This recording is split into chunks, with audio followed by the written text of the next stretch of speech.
అధ్యాపకులు అందరినీ కూడా మనం గౌరవించాలి, పెద్దలను గౌరవించాలి. అట్ ద సేమ్ టైము మన సంస్కృతిని సాంప్రదాయాలను గౌరవించాలి.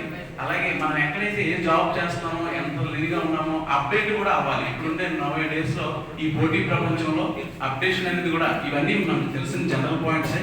అప్డేషన్ అవుతుండాలి. అలాగే ముఖ్యంగా మన దేశం ఎదుర్కొంటున్న సవాళ్ళని, ఎందుకంటే ఎకనామిక్ స్టూడెంట్గా ఒక పరిష్కార మార్గాలను కూడా చూపించే స్థాయిలో ఉండాలి.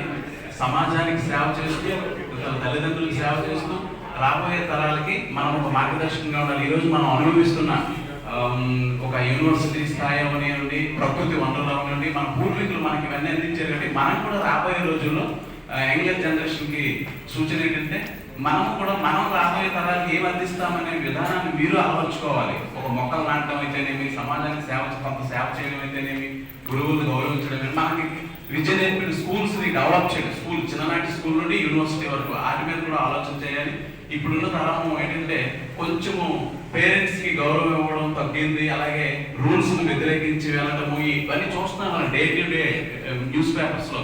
ఎన్నో లెక్చరర్స్ని గౌరవించాలనే విధానం ఇప్పుడు పేరెంట్స్గా మనం చెప్పాలి ఇవన్నీ అనే విధానం. మీరు ఎందుకంటే నేటి పౌరులే, నేటి బాలలే రేపటి పౌరులు అనే విధంగా మన దేశ భవిష్యత్తు మన యంగ్స్టర్స్ మీద ఉంది. మరి ఎంతో మహానుభావులు మనకి ఎన్నో సూచనలు సలహాలు ఇచ్చారు. కాబట్టి వాళ్ళు ఎవరు కూడా బాగుపడే వాళ్ళ మనసులో ఉంచుకోలేదు, వాళ్ళు బయటికి చెప్పారు. స్వామి వివేకానంద అవని, లేకపోతే మన గాంధీ మహాత్ములు అవని, ప్రొఫెసర్స్ అవని, మన విద్యార్థులు మనం చిన్నప్పటి నుండి నేర్చుకున్న విద్యా విధానాన్ని అన్ని కూడా అలవర్చుకొని రాబోయే తరాలు ఏం చేయాలంటే అవినీతి లేకుండా సమాజానికి పాటుపడాలని మనస్ఫూర్తిగా కోరుకుంటూ నాకు అవకాశం ఇచ్చిన పెద్దలందరికీ ధన్యవాదాలు తెలియజేస్తున్నా. Thank you very much.